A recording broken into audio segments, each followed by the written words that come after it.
Muito bem, então, preste atenção, vamos ler esse texto de Hebreus, capítulo 6, eu vou colocar no telão daqui a pouco, agora eu quero só falar, introduzir o que nós vamos colocar na tela. Isso aí, meu filho, espera um pouquinho para me chamar, tá bom? Depois você coloca isso. No versículo 1 diz assim: por isso, Hebreus capítulo 6, você tem a sua Bíblia, preste atenção, diz assim: por isso, deixando os rudimentos da doutrina de Cristo. O que são os rudimentos da doutrina de Cristo?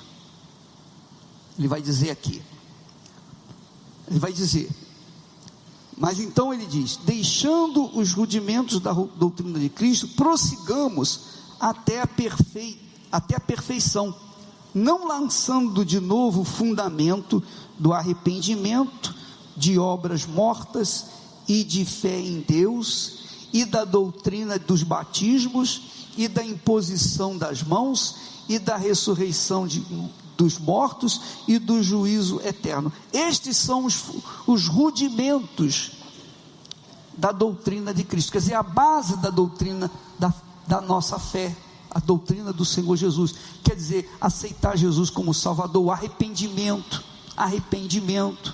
que é deixar o pecado, ver o pecado, confessá-lo e deixá-lo definitivamente, batizar nas águas, ser batizado com o Espírito Santo.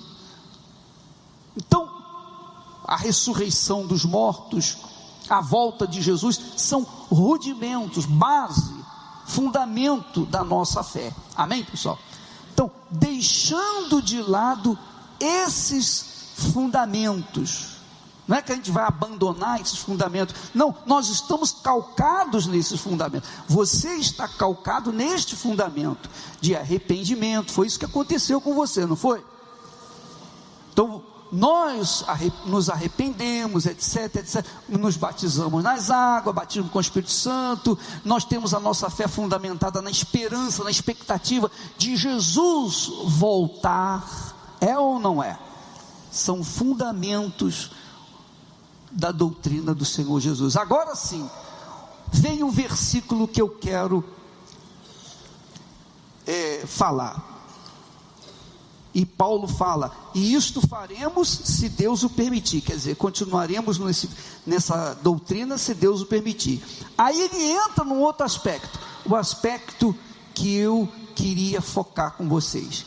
Ora, se eu tenho os fundamentos da doutrina do Senhor Jesus, estamos fundamentados na doutrina do Senhor Jesus, e aí há quedas, há abandono desses fundamentos, você se apartou dos fundamentos, você deixou de lado os valores do batismo nas águas, do batismo com o Espírito Santo, você deixou os valores da esperança de um dia encontrar com Jesus.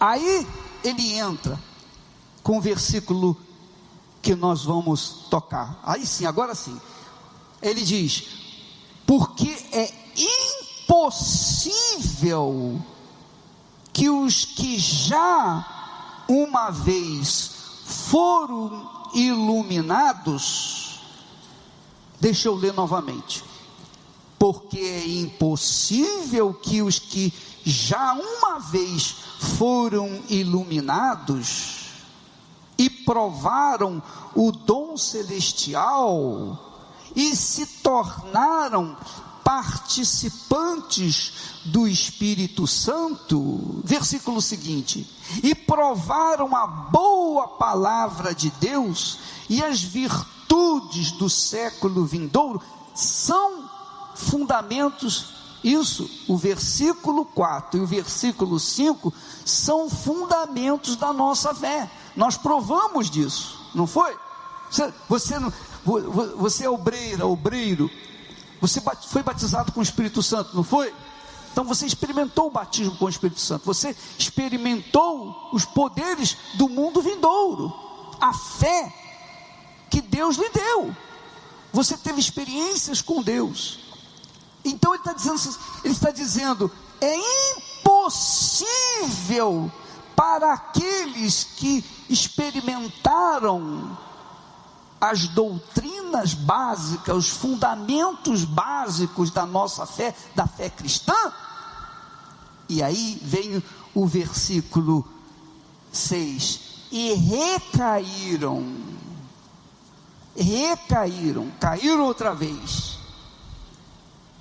Quer dizer, caíram a primeira vez e se converteram, e recaíram outra vez, e se converteram, pediram perdão a Deus, foram perdoados, e recaíram, e foram recaindo. Chega um momento que essa última recaída não tem mais jeito, não tem mais saída. É impossível que aqueles que recaíram sejam outra vez o quê? Renovados para arrependimento. Em outras palavras, você cai hoje, aí Jesus me perdoa, tem misericórdia de mim, eu pequei, olha, eu sinto tristeza, me perdoe. Jesus perdoa. Cai outra vez, no dia seguinte, Jesus me perdoa, Senhor, me perdoa. Jesus perdoa, mas vai no outro dia, cai outra vez. Quer dizer, você fica sem vergonha, uma pessoa sem vergonha em cair e se levantar. Você acha que Deus vai ficar, tá bom, deixa ele recaindo, caindo e recaindo, no final das contas a gente dá um jeitinho e é salvo? Você acha que é assim? Você acha que Deus trata a sua criatura, a glória dele neste mundo dessa forma? Você acha que é justo isso? Você crê que é justiça de Deus isso? Porque há aqueles que são fiéis, podem ter caído, se levantado, estão de pé permanentemente, não recaíram. Mas aqueles que vivem recaindo, diz o texto, é impossível outra vez renová-los. É impossível outra vez renová-los. É impossível. É impossível. E recaíram, sejam outra vez renovados para arrependimento. Arrependimento, deixa eu falar um pouquinho sobre o sentido do arrependimento. Arrependimento não é um sentimento de remorso. Judas Iscariotes sentiu remorso. Remorso é algo que você sente tristeza pelo que fez, mas não se arrependeu, você vai fazer outra vez. Então quem recai, não se arrependeu, mas sentiu remorso, levou ou foi levado pelo sentimento do coração, remorso, tal e qual Judas se suicidou justamente por isso. Ele, movido pela tristeza do remorso de ter traído Jesus, ele se matou. Ele não se arrependeu. Então muitas pessoas pensam e confundem que remorso é arrependimento. Não tem nada a ver. Remorso é um sentimento, arrependimento é uma atitude. Remorso, você sente dor, você sente tristeza, você fica chateado consigo mesmo, mas torna a fazer a mesma coisa, porque não foi um arrependimento. O arrependimento não. Arrependimento, a pessoa caiu, mas ela, oh meu Deus, me perdoe, oh meu Senhor, tem compaixão de mim. Olha, eu não quero fazer mais. e abandone o pecado, vira as costas para ele e nunca mais comete aquilo que fez, porque foi perdoado. Ela dá valor, ela valoriza o perdão que Jesus lhe deu, ela valoriza o perdão que Jesus te deu. Ela não vai tornar a cair, ela tem consciência, ela sabe o que está fazendo, ela não é uma criatura ignorante, ela não é um incrédulo, um ímpio, que vive no pecado, não, ela é uma pessoa que conhece, que experimentou os fundamentos da doutrina do Senhor Jesus, ela experimentou, teve experiência com o Espírito Santo, foi uma alegria, um gozo enorme, quando recebeu o Espírito Santo, uma alegria, uma paz, que não se pode medir, e depois, ela vem, e conscientemente cai, com um detalhe, quando ela vai cair, o Espírito Santo está com ela, o Espírito Santo não saiu dela, quando ela estava se encaminhando para a queda, o Espírito Santo falou, não vai, porque o Espírito Santo vem para guiar, não foi isso que Jesus falou? Quando ele vier, vos guiará a toda a verdade. Então o Espírito Santo fala, ele mostra, ele aponta, já fez isso comigo, não fez isso com você? Sim ou não? Ele fala.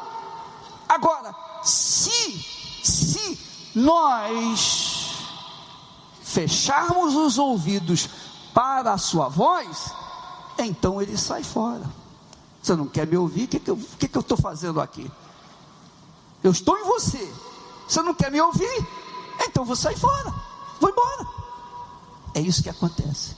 E aí é o que Paulo fala, é impossível outra vez renová-los, porque não quiseram ouvir a voz do Espírito Santo. Uma coisa é o cristão que foi batizado, selado com o Espírito Santo e caiu. Outra coisa é a pessoa que o Espírito Santo falou, é incrédula e ainda não ouviu. Então o Espírito Santo deixa sofrer, deixa ela chegar no fundo do poço, para quando ela reconhecer o seu pecado, então ela voltar, ela vir para Deus. Isso é uma coisa, mas nós estamos tratando de pessoas cristãs. Aqui Paulo está falando de pessoas verdadeiramente batizadas com o Espírito Santo. Ele diz com clareza, e recaíram, sejam outra vez renovados para arrependimento. Quer dizer, não há mais o dom do arrependimento. O arrependimento não é um sentimento, é um dom que Deus nos dá para que nós venhamos avaliar, reavaliar, pesar as nossas atitudes e então virarmos as costas. Não, eu não quero mais isso. Oh meu Deus, tem compaixão de mim. Então a pessoa deixa o pecado, abandona o pecado, odeia o pecado e vai viver novamente em comunhão com Deus. Sem o arrependimento não há salvação. Sem arrependimento não há salvação. Não se esqueça disso. Se você não se arrepender, não há salvação para você. Não há. Pense bem. Está aqui escrito. Então você vê que a vida que você tinha antes era alegre, era feliz, você tinha prazer imenso em levar o Evangelho para pessoas, em pregar a palavra de Deus, em levar as pessoas para a igreja. Você tinha prazer em lavar o banheiro da igreja, eu lembro quando nós íamos alugar um cinema definitivamente, antes da funerária, nós tentamos um cinema velho, poeira, que só passava filme pornô, e eu lavei os banheiros, eu fui lá lavar os banheiros daquele, eram imundos, mas eu tinha um prazer imenso, porque estava lavando o banheiro daquele lugar que ia ser a casa de Deus. Era um prazer imenso, maravilha. Só que não deu certo, depois o homem desistiu. Mas o fato é que é um prazer, só em lavar banheiro já é um prazer imenso, me dava uma alegria imensa. Imagine quando a gente chega e conduz uma pessoa até o altar de Deus. Aí a alegria é uma coisa contagiante. Então, quando a pessoa que um dia foi batizada com o Espírito Santo não tem mais essa alegria, esse gozo, esse sabor divino, é porque ela apagou o Espírito Santo.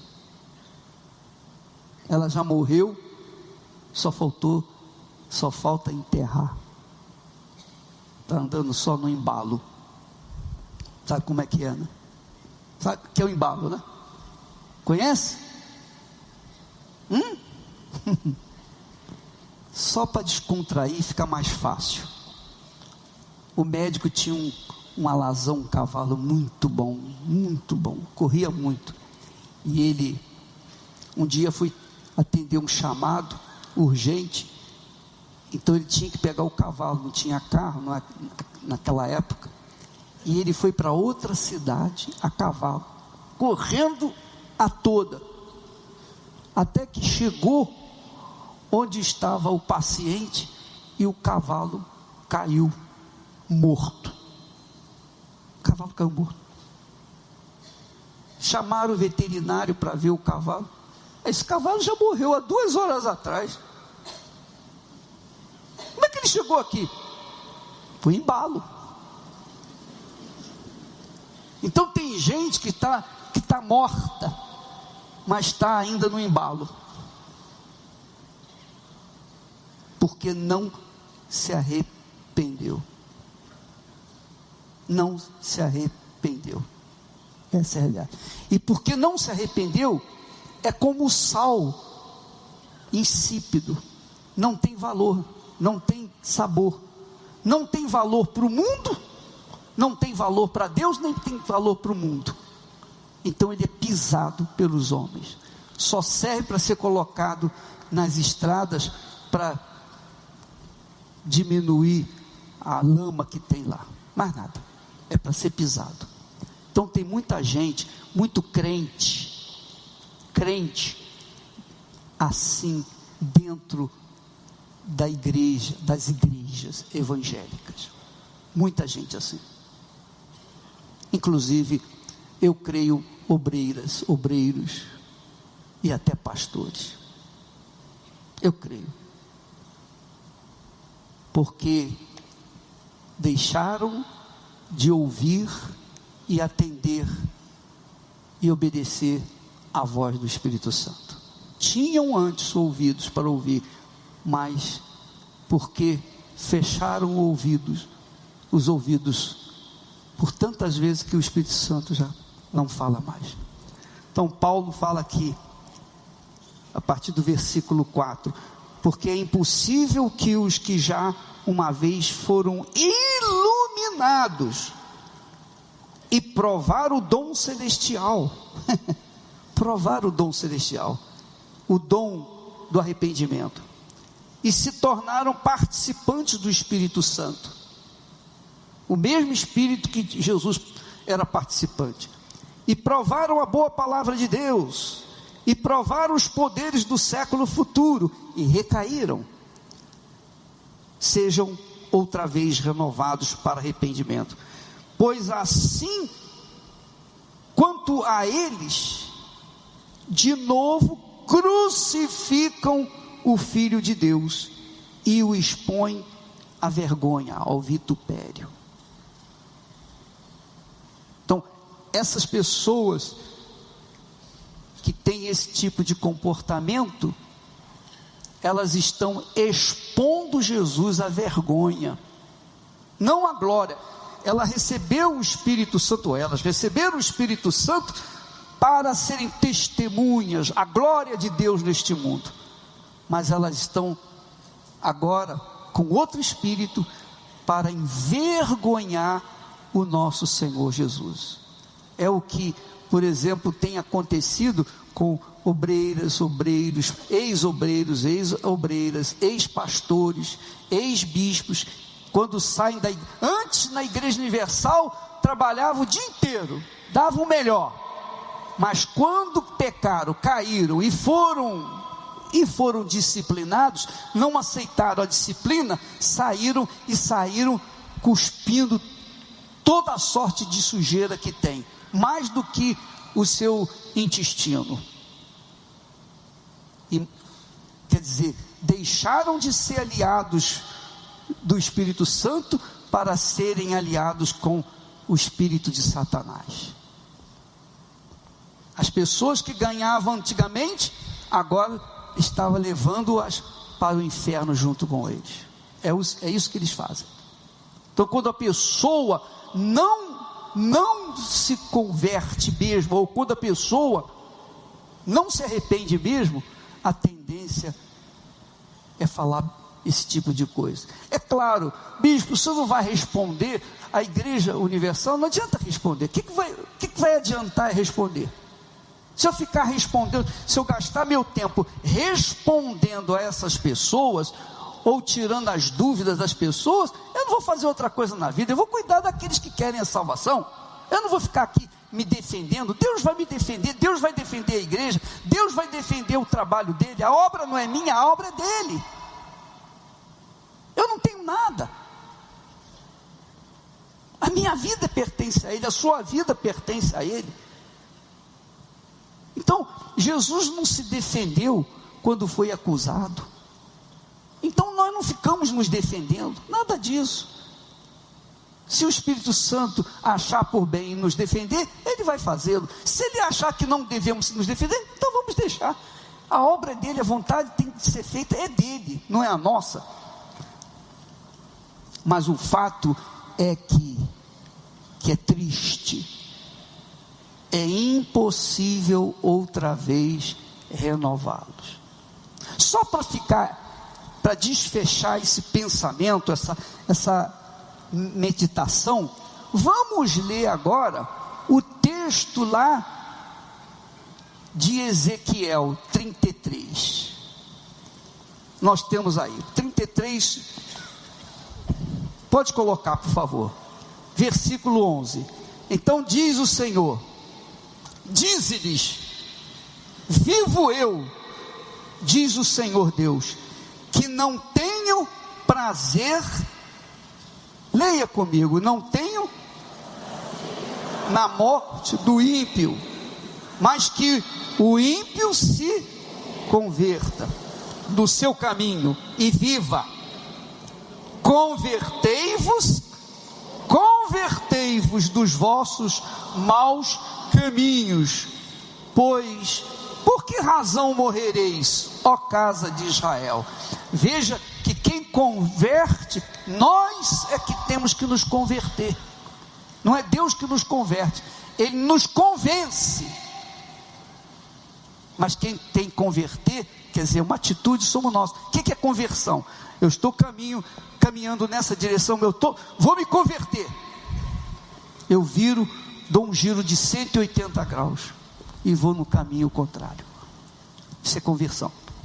E ele diz, continuando, ele fala assim: tu, pois, filho do homem, dize aos filhos do teu povo, filhos do teu povo, não meus, a justiça do justo não o livrará no dia da sua transgressão, seu pecado, e quanto à impiedade do ímpio, não cairá por ela no dia em que se converter da sua impiedade, nem o justo poderá viver pela sua justiça no dia em que pecar.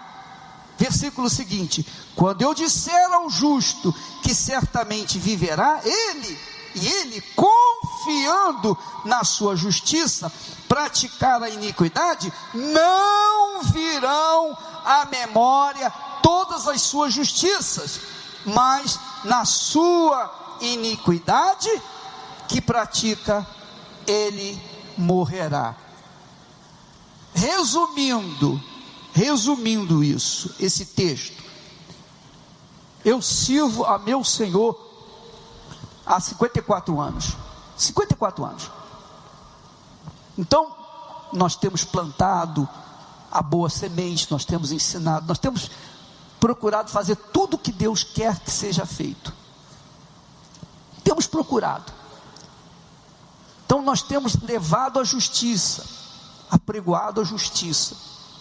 Mas, digamos que amanhã eu cometa um ato contrário à vontade de Deus, à justiça que eu prego.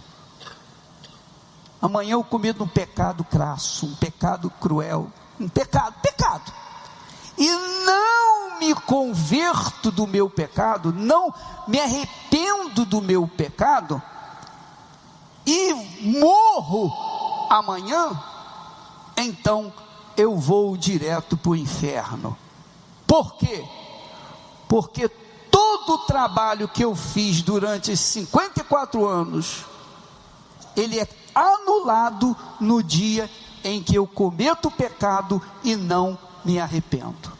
Quer dizer, a minha justiça durante 54 anos da minha vida não vai fazer cancelar o meu pecado no dia em que eu pecar e não me arrepender. Entenderam? Sim ou não? Por outro lado, o ímpio pode pecar, matar, roubar, desgraçar a vida das pessoas durante 54 anos, fazer tudo que não presta durante toda a sua vida, mas no último minuto da sua vida, no último segundo, ele diz: Senhor, tem compaixão de mim, me perdoe. Ele se arrepende e aceita Jesus como Salvador, ele é perdoado. Quer dizer, todas as culpas que ele fez, que ele cometeu, todos os erros, são perdoados no momento em que ele, sinceramente, não é fingidamente não, porque ele sabe quando é sincero, quando não é. Então, sinceramente, a pessoa diz: tem misericórdia, na hora é salva pelo gongo. Entendeu o que eu estou falando? Então, o que acontece? O que acontece é que às vezes a pessoa chega na igreja caída, quebrada, miserável, desgraçada, querendo morrer, querendo suicidar, e etc. Aí tem um encontro com Jesus, ouve a palavra, entrega a sua vida, se converte, é batizada nas águas, é batizada com o Espírito Santo, começa uma vida nova, uma vida alegre, feliz, uma vida de glória para o Senhor Jesus. Mas com o tempo, parece que ela se enfadonha daquela vida com Deus, parece que ela relaxa na fé e se entrega de novo aos prazeres da carne, volta para o mundo. A Bíblia diz que aquele que ama o mundo se torna inimigo de Deus. Você sabia disso? Quem ama o mundo é inimigo de Deus. Inimigo de Deus. Quem é de Deus não tem nada a ver com esse mundo. Nada. O mundo morreu para ele. Nós morremos para o mundo. Nós não vivemos nesse mundo. Nós somos extraterrestres. Amém? Você é um extraterrestre. Você não pertence a esse mundo, você pertence ao reino de Deus. Mas se você ama o mundo, é porque você está viva para o mundo e morta para Deus, morto para Deus. Então, essa é a palavra de Deus, não é a minha doutrina, é a palavra de Deus. Está claro aqui que a pessoa que um dia experimentou os prazeres, ou melhor, os prazeres do mundo vidouro, da fé, da comunhão com Deus, da certeza, da convicção, da paz, da alegria, do gozo do Espírito Santo, e caíram, recaíram, e foram sem vergonhas, é impossível outra vez renová-los. É impossível. Avalie a sua vida, minha amiga, meu amigo.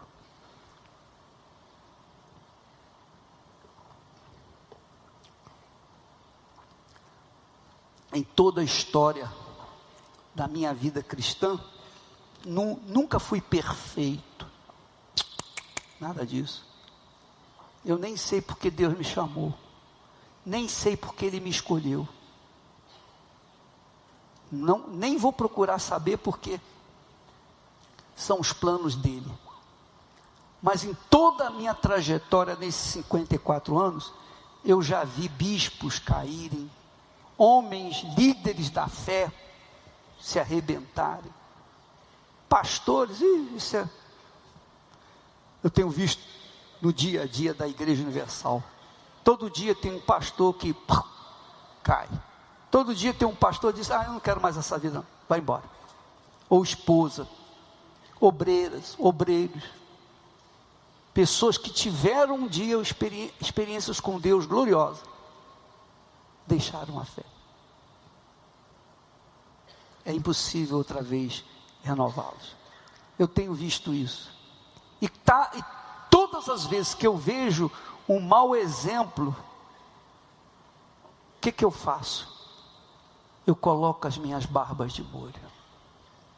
Eu cuido ainda muito mais da minha própria salvação. Eu cuido muito mais do meu relacionamento com Deus. Aí mesmo que eu me inclino, meu Deus, eu te dou graças porque o Senhor me conservou vivo até aqui. Graças te dou, meu Pai. Eu agradeço todos os dias a Deus pela minha salvação. Sabe por quê, minha amiga, meu amigo? Sabe por quê? Você sabe por quê que eu tenho esse comportamento? Porque a minha salvação, o cuidado com a minha salvação reflete o meu temor para com o Senhor. Se eu não dou tanto valor à minha salvação, se eu faço pouco da minha salvação, é porque o meu temor para com Deus já era. Então eu estou perdido. Então como é que eu meço a minha comunhão com Deus? Como é que eu sei que eu estou na fé?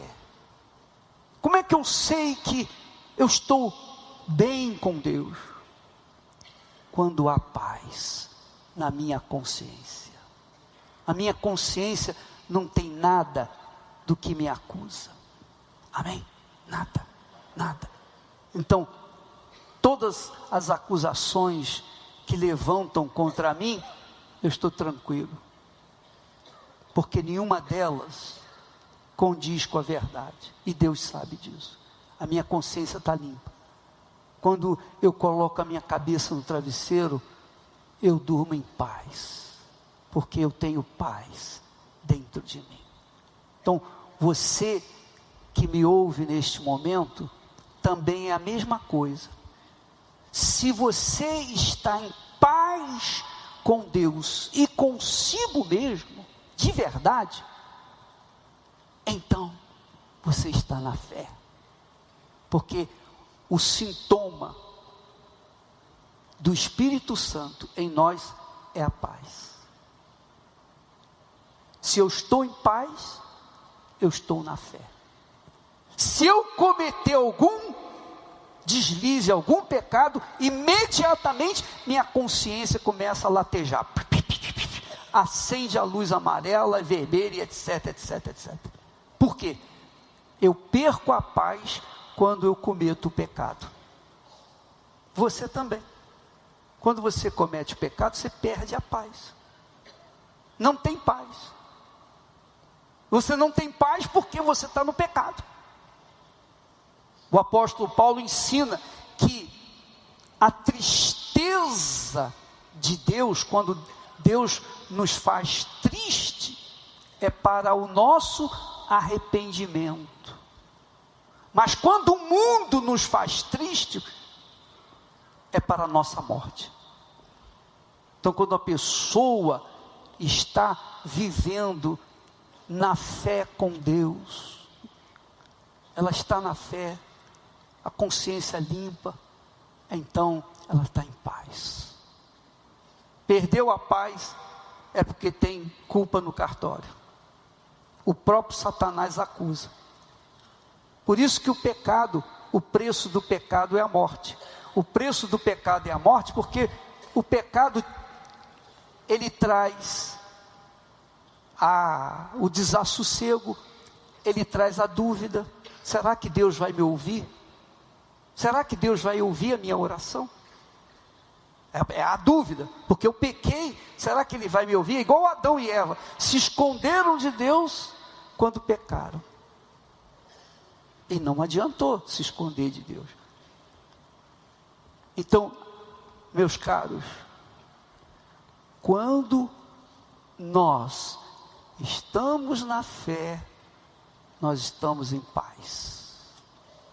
Eu estou em paz comigo, eu estou em paz com Deus, eu estou em paz, perfeitamente em paz, porque eu estou na fé. Estou em paz com a minha esposa, ela está em paz comigo, então nós estamos bem, graças a Deus. Isso é a presença de Deus. Isso é a presença do Espírito Santo. Faltou a paz, alguma coisa está errada. Qual o pecado? Ou você está em paz, ou você não está em paz. Das duas, uma. Se você não está em paz, você sabe. Você fica desassossegado. Eu estava conversando com uma pessoa sobre esse assunto. Ela tinha pecado feio, caído feio, muito feio, e ela estava desassossegada. Os olhos dela ficavam assim, ela não ficava sossegada. Eu falei para ela: olha, presta atenção, enquanto você não confessar os seus pecados, essa paz, a paz que você um dia experimentou, não volta. Você não vai ter paz. Você vai ficar assim, desassossegado. É um inferno. É um inferno. Porque quem nunca sentiu paz, que é aqueles que não conhecem o Senhor Jesus, é natural e até se acostumam com a situação que estão vivendo. Mas quem um dia experimentou os poderes do mundo vindouro, a salvação, a alegria da salvação, a alegria da paz, a alegria do Espírito Santo, quem um dia experimentou a gloriosa presença de Deus e caíram ou recaíram, não tem salvação. Aí surge a pergunta: bispo,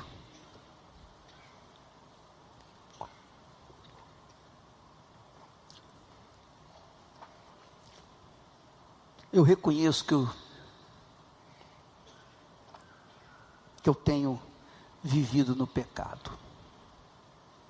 Eu tenho vivido no pecado. Eu não apenas cometi um pecado, mas eu estou cometendo o pecado, eu estou reincidindo no pecado. Será que há salvação para mim? Se você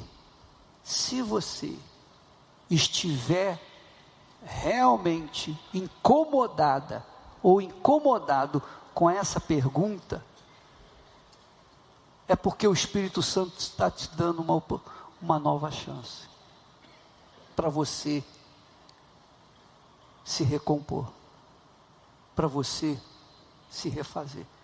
Se você não sente mais nada, está frio, eu já sei isso, já sei aquilo, conhece a Bíblia toda, mas de que adianta eu conhecer a Bíblia se não tem prática dela?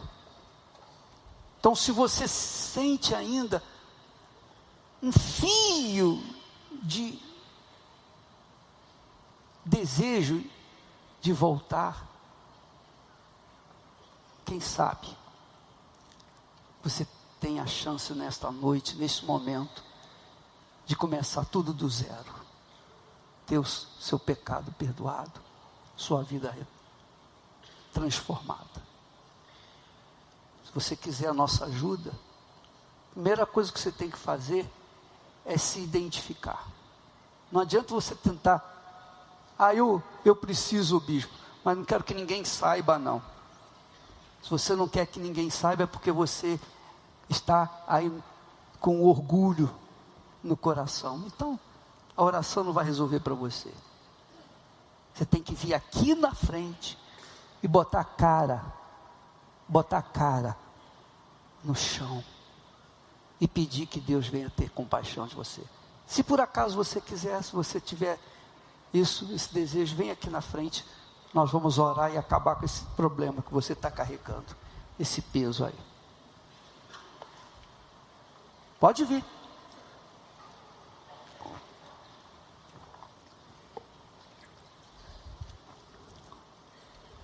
A sua salvação, meus caros, a nossa salvação, com ela não se brinca. Não se brinca com a salvação. Brincar com a sua salvação é brincar com Deus e com o diabo. É isso aí. Não se brinca com as coisas de Deus. Não se brinca com as coisas espirituais. Sabe aquela história? Quem brinca com fogo, o quê? Acaba se queimando, é ou não é? Quem brinca com o diabo, acaba pegando, acaba sendo atormentado por ele. E quem brinca com Deus, porque com o diabo, se você brinca com o diabo, você pode ter Deus como o seu advogado, Jesus como o seu advogado, mas quando você brinca com Deus, quem será o seu advogado?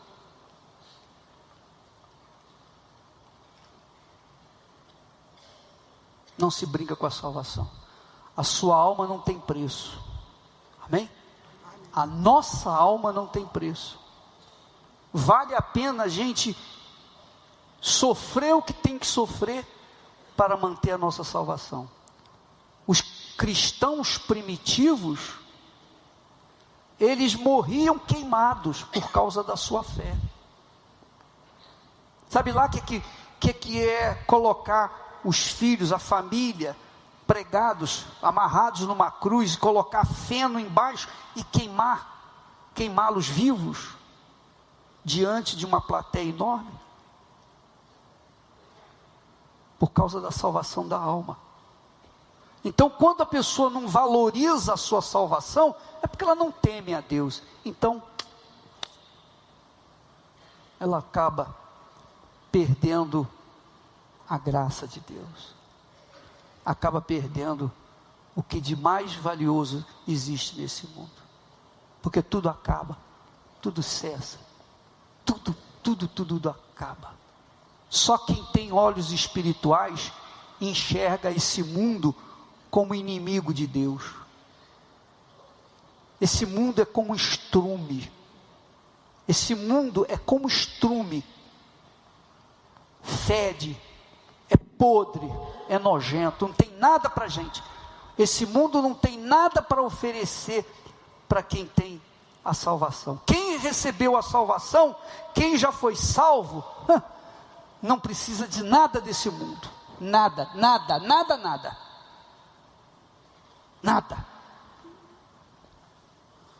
E há pessoas que trocam a sua salvação por um marido, sim ou não? ou por uma mulher, sim ou não, ou por um prazer de uma noite, a satisfação sexual, mesmo imprópria, ou por dinheiro, pela ganância das coisas desse mundo, elas entregam a sua alma a Satanás. Isso tem acontecido muito. E dentro da igreja, infelizmente, essa é uma realidade. Infelizmente, dentro da igreja universal do reino de Deus. Infelizmente. E vocês, prestem atenção. Você vai ver maus testemunhos do seu lado. Pessoas caindo do seu lado. Pessoas se arrebentando do seu lado. Use esses maus exemplos para colocar sua barba de molho, porque a sua salvação é pessoal. Amém? O seu nome tem estado escrito no livro da vida, mas se você se desconverter, o seu nome é apagado. Jesus fala isso: não apagarei o seu nome do livro da vida, não é isso? Quer dizer, a chance a pessoa que um dia foi batizada com o Espírito Santo, teve o seu nome escrito no livro da vida, há chance de um dia também ser apagado o seu nome do livro da vida. Portanto, nunca, jamais, em tempo algum, diga assim: eu estou salvo, fui batizado com o Espírito Santo, agora eu vou curtir um pouquinho esse mundo, essa vida. Faça isso não, porque você vai perder. Você vai perder. Quem é amigo do mundo se torna inimigo de Deus.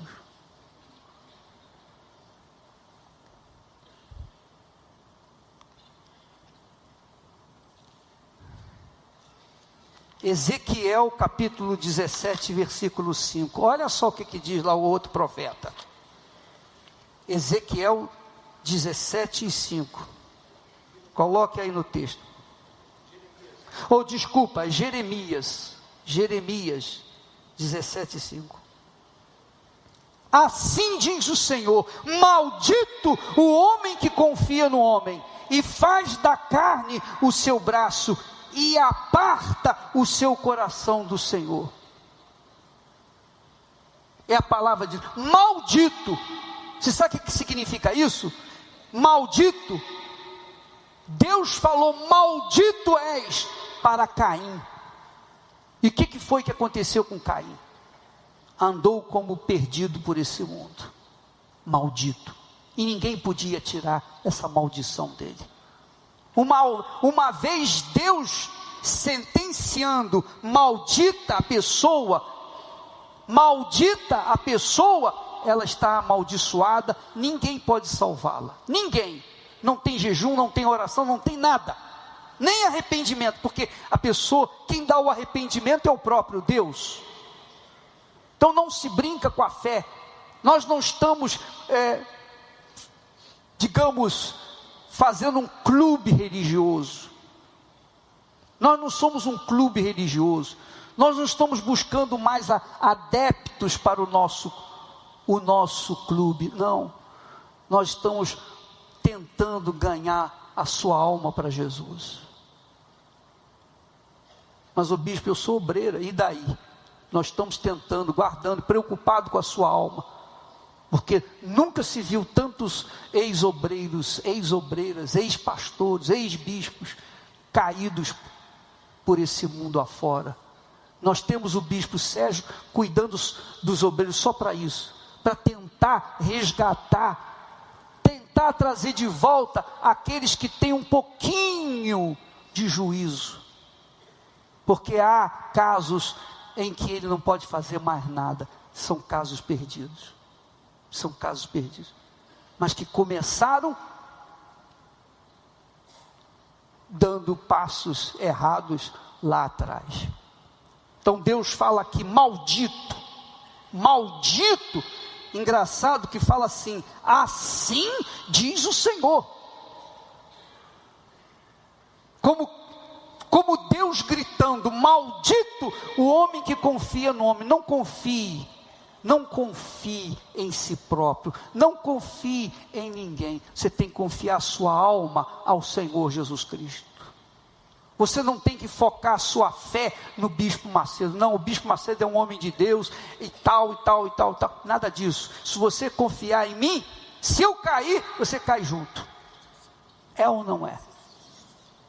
Quando uma pessoa confia em si própria, ela deixa de confiar em Deus. É por isso que Deus fala: maldito o homem que confia no homem e faz da carne o seu braço. Quer dizer, que faz da sua força, da sua reputação, do seu intelecto, do seu dinheiro, a sua posição social, a sua força, e aparta o seu coração do Senhor. Sabe o que significa apartar o coração do Senhor? Só aparta o coração do Senhor aqueles que estão juntos do Senhor. É ou não é? Sim ou não? Aparta, quer dizer, está junto do Senhor, se apartou, quer dizer, se distanciou. E se distanciou. Deus fala: maldito, é maldito. A mesma sentença que recebeu Caim.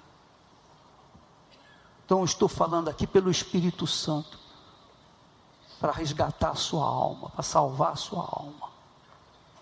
Se você tomar a atitude sincera de arrependimento, se Deus está dando arrependimento para você, o dom do arrependimento, se está dando para você essa consciência: ó meu Deus, tem compaixão de mim, eu sou miserável, desgraçado, pecador, tem misericórdia de mim. Se você está se considerando um lixo nesse mundo e está disposto a começar do zero a partir de agora, voltar à prática das primeiras obras, então você será salvo.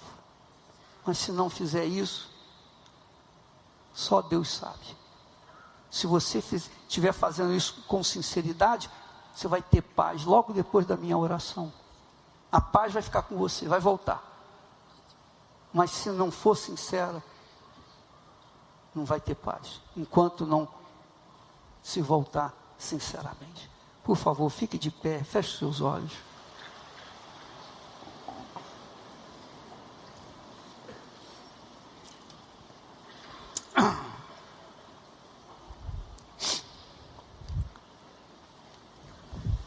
Meu Senhor, ó meu Senhor,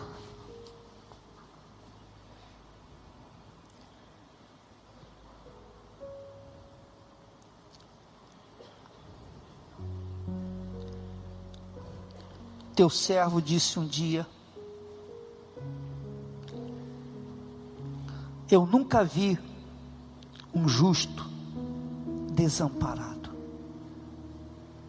Nunca. Não desamparado apenas no sentido físico, econômico. Não desamparado do ponto de vista desse mundo, mas desamparado da salvação, da eternidade. Meu Pai, quem sou eu para pleitear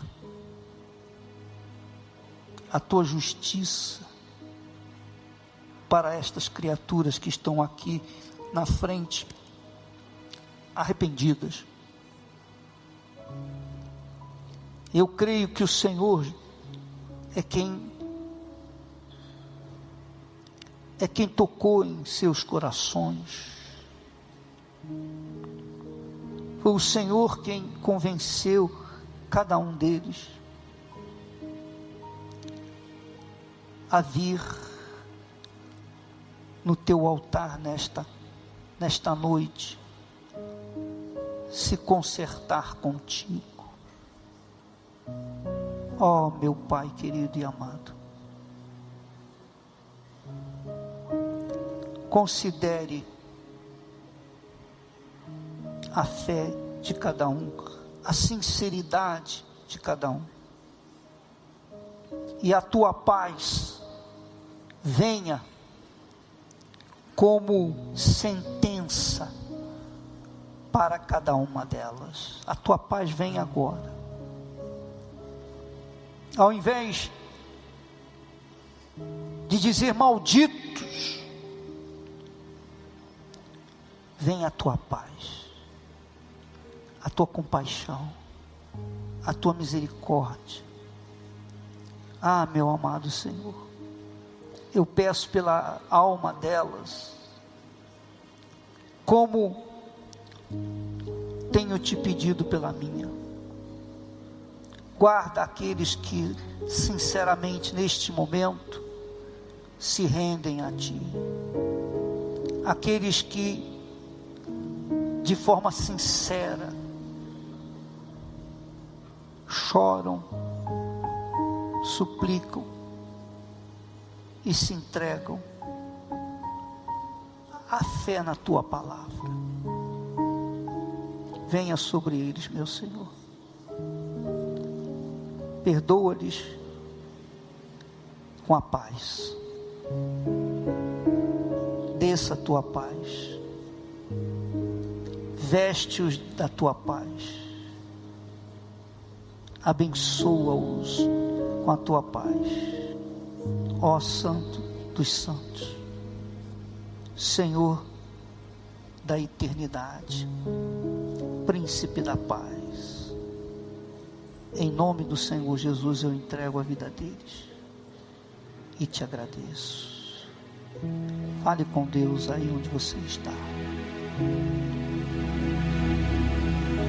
Em nome do Senhor Jesus.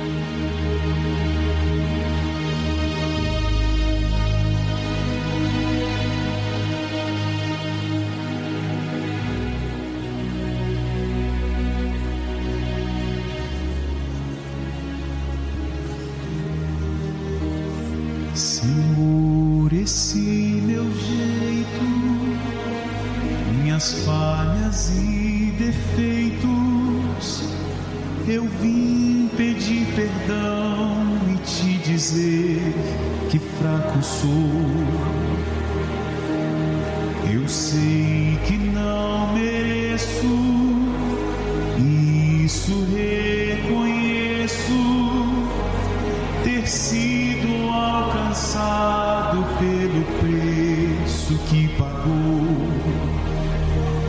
Me viste ainda informe, decidistes me salvar, e mesmo já sabendo que eu poderia errar, eu não tenho muita coisa, mas eu tenho um coração que hoje decidi deixar completamente em teu altar. Me rendo aos teus pés e anulo o que há em mim. Eu quero cada vez menos de mim, mais de ti. Preencha o que faltar e faz estranho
e que em mim tu seja sempre o maior, e que em mim tu seja sempre o maior. Espírito Santo, as pessoas que vieram aqui na frente podem retornar em nome do Senhor Jesus em paz para os seus lugares. E o teu povo, meu Deus, que aqui está, e o teu povo que nos assiste em casa, no trabalho, no hospital, no presídio, na clínica, onde quer que alguém esteja ouvindo essa transmissão, meu Deus, haja salvação, haja arrependimento, dá-lhes o dom do arrependimento, meu Pai, para que ela venha a ser testemunha do Senhor Jesus aqui na terra. Em o nome do Senhor Jesus eu te peço e te agradeço, meu Pai. E todos que creem digam amém. Graças a Deus. Tome assento, por favor, em nome de Jesus. Nós vamos ainda fazer a oração pelo seu uniforme. Mas antes de fazê-lo, nós vamos honrar a Deus com as ofertas, os dízimos. Você que trouxe seu voto, você que quer fazer a sua oferta. Aliás, eu digo uma coisa, olha, preste atenção. Você não vai vir aqui na frente, não vai trazer a sua oferta, se você não tiver dentro de si imbuído de uma gratidão para com Jesus. Se o Espírito Santo não tocar em você, não dê nada não dê nada. Se ele tocar, então você vai fazer o melhor. Fique a seu critério, você julgue agora a sua oferta diante de Deus. Amém? Entenderam? Sim ou não? Se o Espírito Santo não te tocar, não dê nada. Mas se ele tocar em você, você tiver aquela intuição, aquela vontade de dar, então você vai fazer isso, em nome do Senhor Jesus. Amém? Por favor, pode agora os levitas apresentarem os gasofilácios, por favor, rapidinho. Graças a Deus.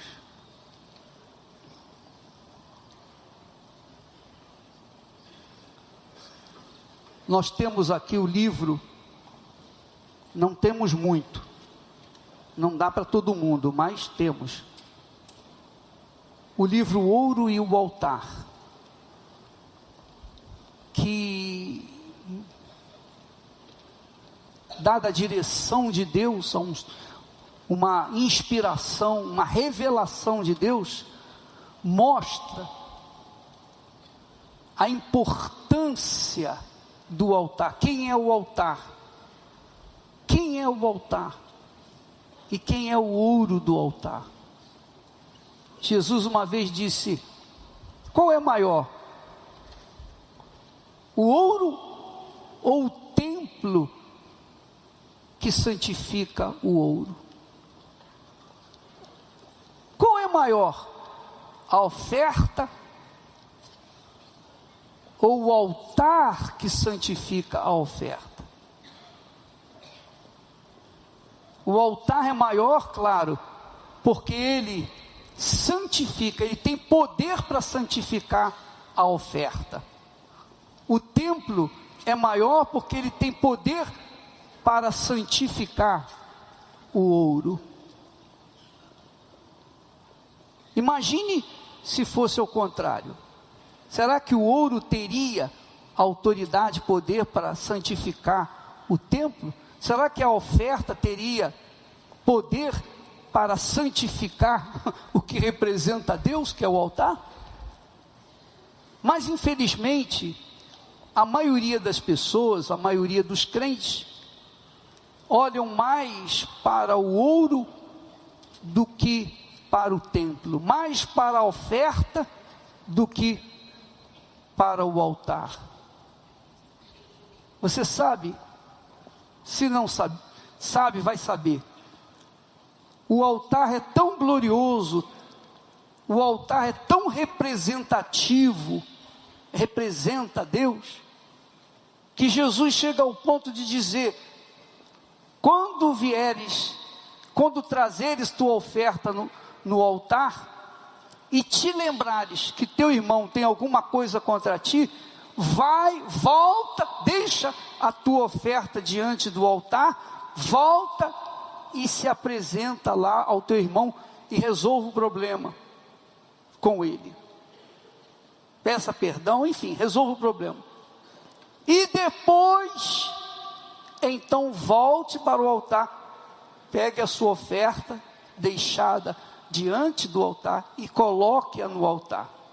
Quer dizer, a oferta tem que ser santa, pura, porque ela não vai ser colocada, a oferta não vai ser colocada numa latrina, a oferta não vai ser colocada no bolso, a oferta vai ser colocada no altar do Altíssimo, no lugar onde está escrito santidade ao Senhor, representa a santidade do Senhor.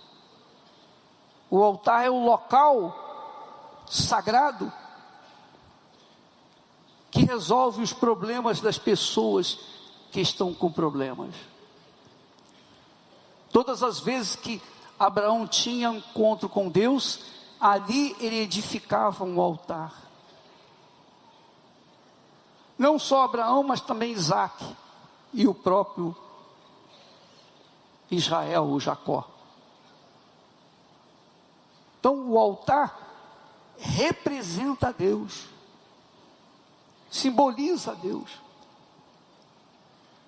Você não tem ideia do que a gente sente quando está aqui no altar. Uma coisa é quando eu estou em casa, outra coisa é quando eu estou no altar.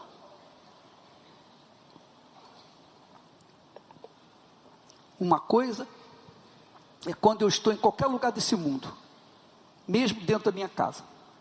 Outra coisa é estar no altar. Quando a gente sobe aqui no altar, há um poder, há algo diferente, há uma energia diferente. E você já deve ter observado isso. Só em aproximar-se do altar, você já sente algo diferente. É a presença de Deus. Amém, pessoal? Não é só esse altar porque ele é lindo, maravilhoso, não.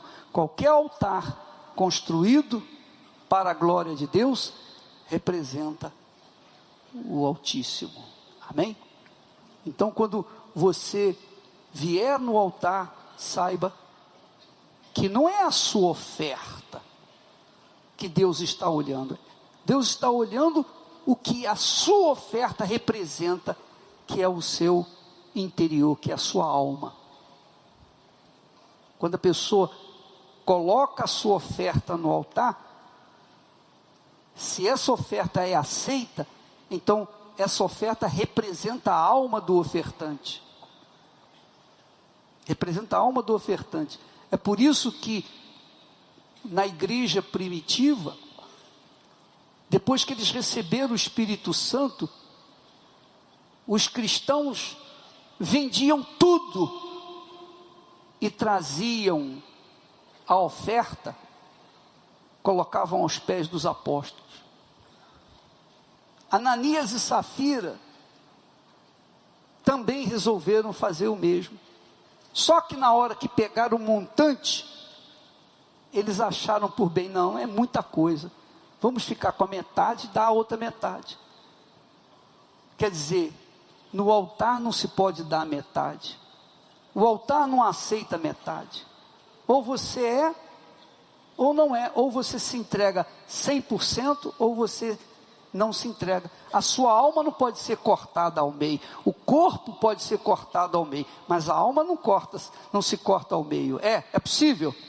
Não, a alma é inteira, ou é ou não é. Quando a pessoa vem com a alma toda, a sua oferta realmente representa a sua alma, então o altar abençoa a alma daquela criatura, que é o que Jesus disse, que o altar é quem santifica, quem abençoa a oferta ou a alma do ofertante. Então você vê, por exemplo, muitos necessitados dentro das igrejas, que creem em Jesus, que têm dado suas ofertas, mas são pessoas que não desenvolvem na fé, porque elas são egoístas, elas são egocêntricas, elas são avarentas, elas têm medo de perder, elas têm reservas para com o altar. Então, estão na igreja, mas vivem como se não estivessem, não são abençoadas, porque tem que abençoar, porque tem poder para abençoar. Então você tem visto também pessoas sem eira nem beira, que eram um lixo, vêm no altar e têm suas vidas transformadas, e têm seus pensamentos transformados, e têm as suas ideias desenvolvidas, e capacidade multiplicada para empreender e ser uma pessoa testemunha do Senhor Jesus. Amém, pessoal? Então, pense bem com respeito a isso. E não se deixe iludir com a voz de Satanás, não. Que o diabo fala assim: mas você já tem servido a Deus, você ajuda na igreja, você faz isso, você faz aquilo, não precisa dar oferta, não. Não dê ouvidos à voz dele, porque ele quer que você não ganhe nada. Ele quer que você não dê nada, para que você continue vivendo da forma como está.